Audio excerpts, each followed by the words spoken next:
बेशक एक मुस्लिम होने के नाते मैंने डॉक्टर उदय बी गरुड़ाचार्य जीतने की वजह से 2 रकात शुक्र नमाज अदा किया हूँ। बीजेपी से ताल्लुक रखते हैं साहब? बिल्कुल नहीं, दूर दूर से मेरा वाबस्ता बीजेपी से नहीं है, ना ही उनसे कोई हमदर्दी है, ना मेरा कोई कनेक्शन है।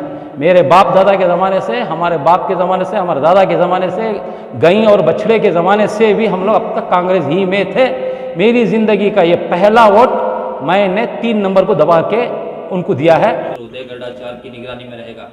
बीजेपी मत बोलिए आप, अगर बोलते हैं तो ठीक है एक हिसाब से, मगर एक अच्छे सेक्युलर कैंडिडेट को हमने जिताया है।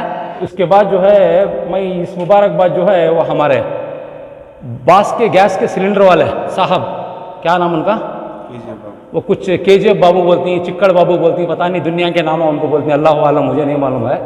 कोई भी असबाब और ज़रिया नहीं था हमको, अल्लाह ने एक ऐसा रास्ता ऑटोमेटिकली खोला, बाबू भाई को ला के खड़ा के उदय को जिताया। उनकी वजह से उदय बी गरुड़ाचार्य आज जीते। All credit goes to one mister KGF Babu. बताए साहब, आज जो है चिकपेट का रिजल्ट अनाउंस हुआ है, फिर से जो है चिकपेट के अवाम ने बीजेपी के उम्मीदवार उदय गरुड़ाचार्य को जो है यहाँ से चुनकर जीता कर लाया है, तो आप इस जीत को किस तरह से देखते हैं और क्या मानते हैं इस जीत? अस्सलामु अलैकुम वरहमतुल्लाह। मुझे तो यकीन था, पहले ही मालूम था कि यहाँ पर डॉक्टर उदय बी गरुड़ाचार्य की जीत होने वाली है, और जिन लोगों ने भी हमारे एमएलए को वोट दे के जिताया उनको मैं मुबारकबाद पेश करता हूँ। और सबसे इसके बाद जो है मैं इस मुबारकबाद जो है वो हमारे बास के गैस के सिलेंडर वाले साहब, क्या नाम उनका, वो कुछ केजीएफ बाबू बोलती हैं, चिक्कड़ बाबू बोलती हैं, पता नहीं दुनिया के नाम उनको बोलती हैं, अल्लाह आलम, मुझे नहीं मालूम है।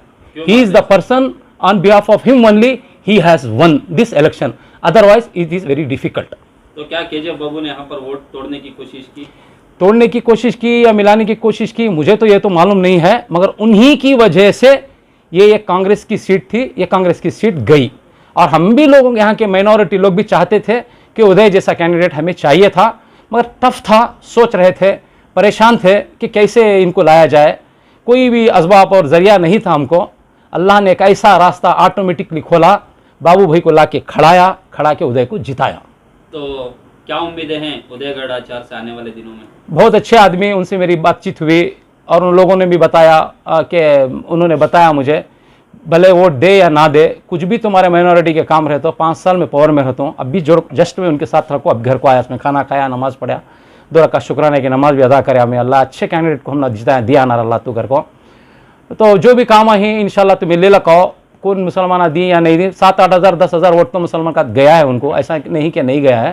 तो जो भी काम है मैं काम करूंगा करके वादा किया। तो एक बीजेपी के उम्मीदवार जीतने से आपने नमाज पढ़कर शुक्रिया अदा किया? बेशक एक मुस्लिम होने के नाते मैंने डॉक्टर उदय बी गरुड़ाचार्य जीतने की वजह से 2 रकात शुक्र नमाज अदा किया हूँ। बीजेपी से ताल्लुक रखते हैं साहब? बिल्कुल नहीं, दूर दूर से मेरा वाबस्ता बीजेपी से नहीं है, ना ही उनसे कोई हमदर्दी है, ना मेरा कोई कनेक्शन है। मेरे बाप दादा के ज़माने से, हमारे बाप के ज़माने से, हमारे दादा के ज़माने से, गई और बछड़े के ज़माने से भी हम लोग अब तक कांग्रेस ही में थे। मेरी ज़िंदगी का ये पहला वोट मैंने 3 नंबर को दबा के उनको दिया है, और मेरे आजू बाजू जो भी थे, मेरे रिश्तेदार थे, उनको भी बताया कि ये जीतने वाला घोड़ा है, ये जीतने वाला कैंडिडेट है, ये बहुत अच्छा आदमी है, इसको दो। तो मेरे पूरे रिश्तेदार, मेरे माँ बहनें, भाई, भतीजे, भांजे और मेरे ससुराल की तरफ सब इधर ही हैं, चिकपेट में है। अराउंड मेरे ख्याल से 700-800 वोट मेरे घर की तरफ से उनको मैं डलाया हूँ। क्या कांग्रेस के उम्मीदवार सही नहीं थे मुसलमानों के लिए? एक ज़माना थे, ऐसा नहीं कि मैं नहीं सही थे करके नहीं बोलता, क्योंकि 3 टाइम हमने उनको वोट डाल के जिताया है। अब वो सही नहीं है, एक तो तबीयत का मसला है, एज का मसला है, अब वो वे भी नहीं रहा चिकपेट के हद तक, हल्के हद तक, इसके लिए शायद लोग पसंद नहीं किया उनको। तो आने वाले 5 सालों के लिए चिकपेट जो है बीजेपी के लीडर उदय गरुड़ाचार्य की निगरानी में रहेगा? बीजेपी मत बोलिए आप, अगर बोलते हैं तो ठीक है एक हिसाब से, मगर एक अच्छे सेक्युलर कैंडिडेट को हमने जिताया है। एक अच्छे सेक्युलर कैंडिडेट से अक़लियतों का, माइनॉरिटी का इंशाअल्लाह पूरा काम हम लेंगे उनसे। चिकपेट के जिन्होंने भी उदय गरुड़ाचार्य को वोट देकर जिताया, उन लोगों के लिए क्या मैसेज है आपका? बस आप फिक्र मत करो, डरो मत, जो आप हम चाहते थे कि आल कर्नाटका में जो हुकूमत, अमन परस्त हुकूमत आने की ख्वाहिश रखे थे, अल्हम्दुलिल्लाह अल्लाह के फजल से वो दुआ कबूल हो गई। यहाँ पर भी एक सेक्युलर और नेक अच्छे इंसान की तलब थी हमको, अल्लाह वो भी हमारी दुआ कबूल कर लिया। तो आप फिक्र करने की ज़रूरत नहीं, जो भी आपके काम हैं यहाँ पे बीजेपी का कैंडिडेट है करके आप घबराने की कोई बात नहीं है। इंशाअल्लाह बिल्कुल ऐसे पकड़ के चलिए कि कांग्रेस ही का कैंडिडेट है। कांग्रेस ही का नको, कांग्रेस ही का बोला कांग्रेस ही का कैंडिडेट है, नको बोलने का नहीं। नहीं छोड़ो। नहीं वो